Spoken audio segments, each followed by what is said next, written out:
Assalamualaikum warahmatullahi wabarakatuh.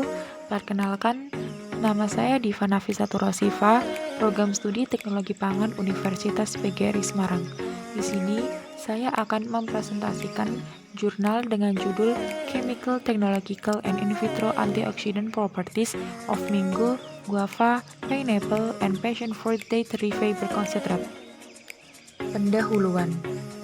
Produksi, perdagangan, dan konsumsi buah-buahan tropis eksotis telah meningkat secara signifikan di pasar domestik dan internasional. Karena sifat sensorisnya yang menarik dan semakin dikenalnya nilai gizi dan terapeutnya.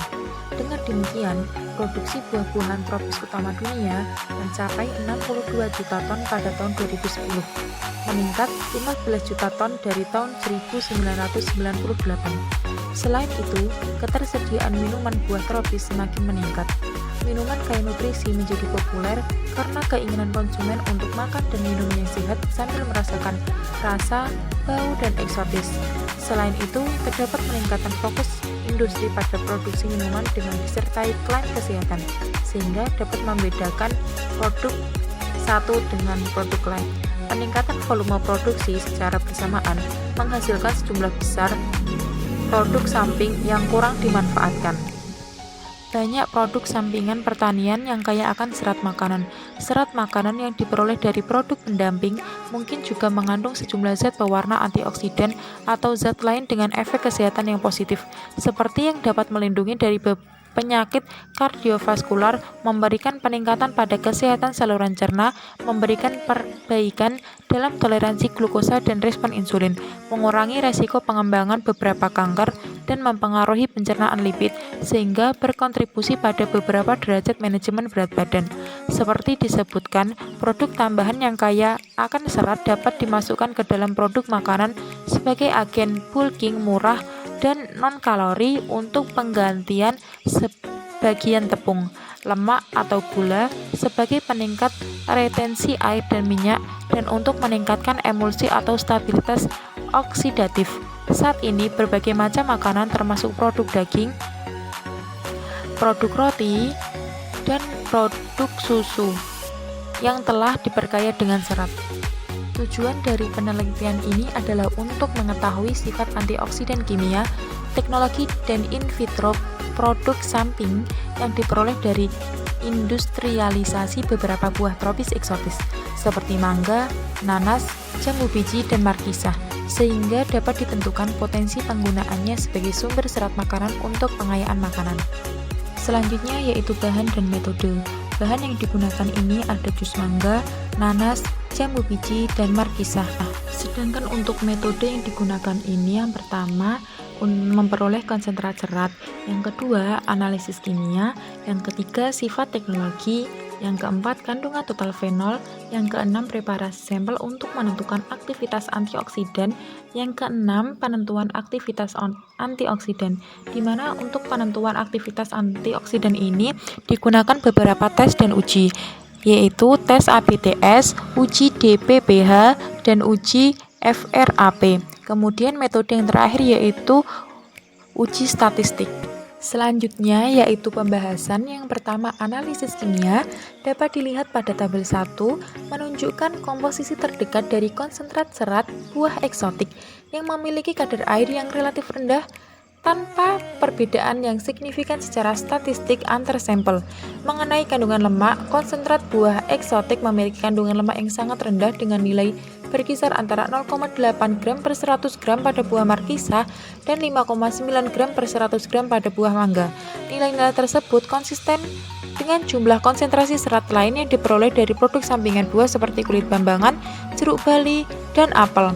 Kemudian kandungan protein berkisar antara 4,0 gram per 100 gram pada nanas dan 8,0 gram per 100 gram pada buah mangga. Nah, kemudian ini untuk kandungan karbohidrat, koproduk buah eksotik sangat bervariasi dari 6,5 gram per 100 gram pada buah markisah sampai dengan 22,2 gram per 100 gram pada serat jambu biji. Nanas menunjukkan kadar serat makanan tidak larut tertinggi diikuti oleh jambu biji, markisah, dan mangga.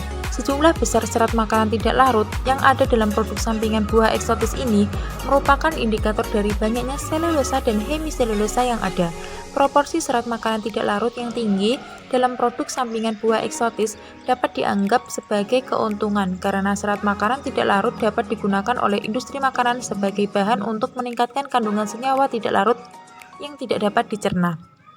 Selain itu, kandungan serat makanan tidak larut yang tinggi dapat memiliki efek kesehatan yang bermanfaat terkait dengan peningkatan rasa kenyang dan volume serta berat massa feses, sehingga meningkatkan fungsi sistem pencernaan. Untuk aplikasi makanan tertentu, mungkin menguntungkan bagi konsentrat total serat makanan untuk memiliki kandungan yang seimbang antara fraksi larut dan tidak larut.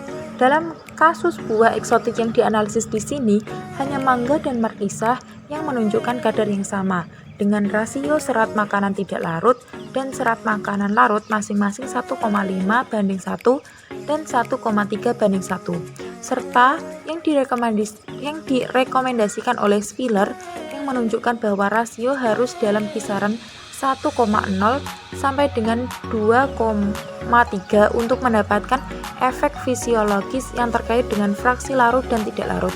Nanas menunjukkan perbedaan terbesar antara kandungan serat makanan tidak larut dan serat makanan larut dengan rasio 120 banding 1. Pembahasan selanjutnya yaitu sifat teknologi. Untuk memastikan sifat teknologi koproduk buah-buahan eksotik, dilakukan pengukuran kapasitas penahan air, kapasitas penahan minyak, dan kapasitas pengembangan. Sifat teknologi dari produk sampingan buah-buahan eksotik dapat dilihat pada tabel yang telah tertera. Kapasitas menahan air adalah properti penting dari serat makanan, baik dari sudut pandang fisiologis maupun teknologi. Properti ini menunjukkan kemampuan bahan lembab untuk menahan air saat terkena gaya gravitasi sentrifugal, eksternal atau kompresi.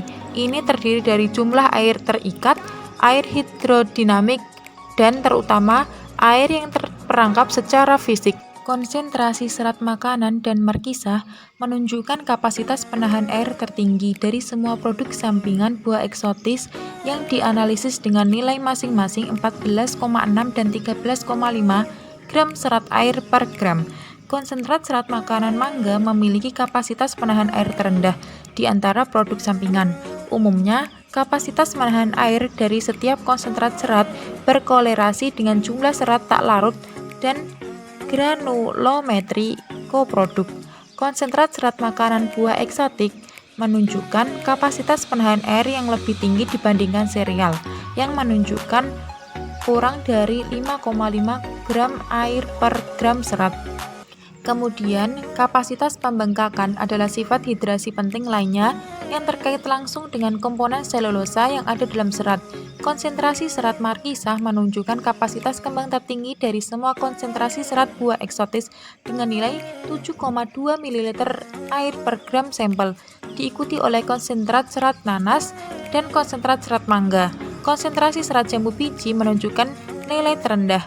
Pengukuran yang terakhir ada kapasitas penahan minyak yang merupakan properti teknologi yang terkait dengan struktur kimia polisakarida tanaman dan bergantung pada struktur kimia dan fisiknya.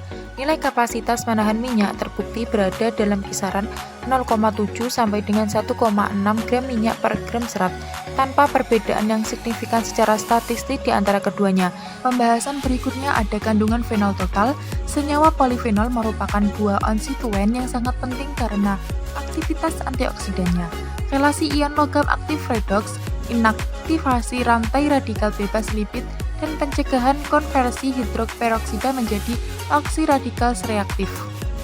Kandungan fenolik dapat digunakan sebagai indikator penting dari kapasitas antioksidan dan dapat digunakan sebagai layer awal untuk produk apapun bila dimaksudkan untuk digunakan sebagai sumber antioksidan alami dalam makanan yang tidak terkandung unsur hara. Kandungan fenolik total dari konsentrat serat yang diperoleh dari produk sampingan buah eksotis disajikan pada gambar yang telah tertera. Kandungan fenol dari konsentrat serat dinyatakan sebagai ekuivalen asam galat berkisar dari 129 mg per 100 gram untuk nanas menjadi 546 mg per 100 gram untuk mangga dalam metanol ekstraksi aseton. pada ekstraksi etanol nilai kandungan fenolik total lebih rendah dibandingkan pada sampel ekstraksi etanol aseton dengan nilai berkisar antara 39 mg per 100 gram untuk jambu biji hingga 283 mg per 100 gram untuk mangga. Pembahasan selanjutnya yaitu sifat antioksidan. Buah mengandung banyak senyawa yang menunjukkan fungsi antioksidan. Oleh karena itu, untuk mengukur kapasitas antioksidan setiap senyawa secara individual merupakan pekerjaan yang sangat kompleks dan sulit. Beberapa metode telah dikembangkan untuk memperkirakan kapasitas antioksidan total bahan yang berbeda. Biasanya metode ini mengukur kemampuan antioksidan untuk menangkap radikal tertentu, untuk menghambat peroksida lipid atau untuk mengkelat ion logam. Penggunaan metode sederhana kapasitas antioksidan total berbeda dalam cara mereka menghasilkan radikal bebas. Strategi untuk mengukur titik akhir reaksi penghambatan dan kepekaan terhadap molekul pereduksi yang berbeda dalam sampel. Oleh karena itu, lebih dari satu metode yang harus digunakan untuk mendapatkan gambar yang lebih lengkap tentang kapasitas antioksidan senyawa fenolik. Seperti yang diilustrasikan pada data tabel yang telah tertera menunjukkan aktivitas antioksidan konsentrat serat pangan yang diperoleh dari produk sampingan buah eksotis yang menggunakan masing-masing metode dari tes ABTS, DPPH, dan FRAP dan dinyatakan sebagai sampel. Tes ABTS biasanya diterapkan untuk menentukan aktivitas antioksidan pada tumbuhan. Ini didasarkan pada kemampuan antioksidan untuk menangani kantion radikal ABTS yang berumur panjang. Aktivitas antioksidan konsentrat serat yang diekstraksi dengan metanol aseton berkisar dari 5,5 untuk markisa hingga 3,80 untuk mangga. Aktivitas antioksidan ekstrak etanol lebih rendah dibandingkan ekstrak metanol aseton dengan nilai mulai dari 1,7 untuk nanas hingga 15,3 untuk mangga, tanpa perbedaan yang signifikan secara statistik antar markisa, nanas, dan jambu biji. Radikal bebas DPPH tidak memerlukan persiapan khusus dan dianggap sebagai metode yang sederhana dan sangat cepat untuk menentukan aktivitas antioksidan. Sebaliknya, DPPH hanya dapat dilarutkan dalam media organik terutama dalam metanol yang merupakan batasan penting saat menginterpretasikan peran antioksidan hidrofilik.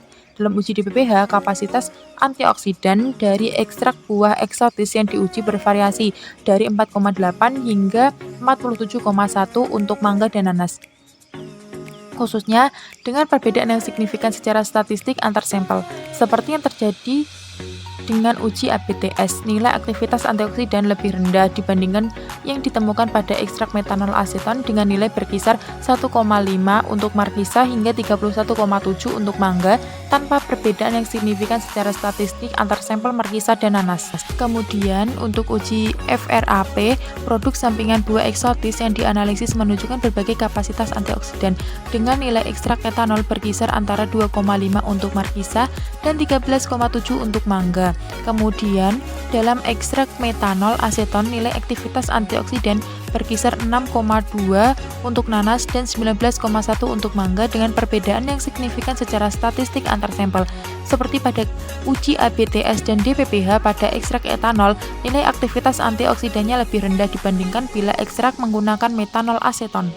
Kesimpulan, serat pangan yang diperoleh dari produk sampingan buah eksotis merupakan bahan potensial untuk digunakan sebagai bahan dalam industri makanan karena kandungan serat pangan total yang tinggi dan rasio yang seimbang antara serat pangan tak larut dan serat pangan larut. Hal tersebut merupakan sangat penting untuk efek nutrisi serat. Produk sampingan ini menunjukkan senyawa polifenol dalam jumlah besar yang memiliki kapasitas antioksidan tingkat tinggi. Sekian presentasi dari saya. Apabila terdapat kesalahan dalam pengucapan kata, mohon dimaafkan. Semoga bermanfaat. Terima kasih. Wassalamualaikum warahmatullahi wabarakatuh.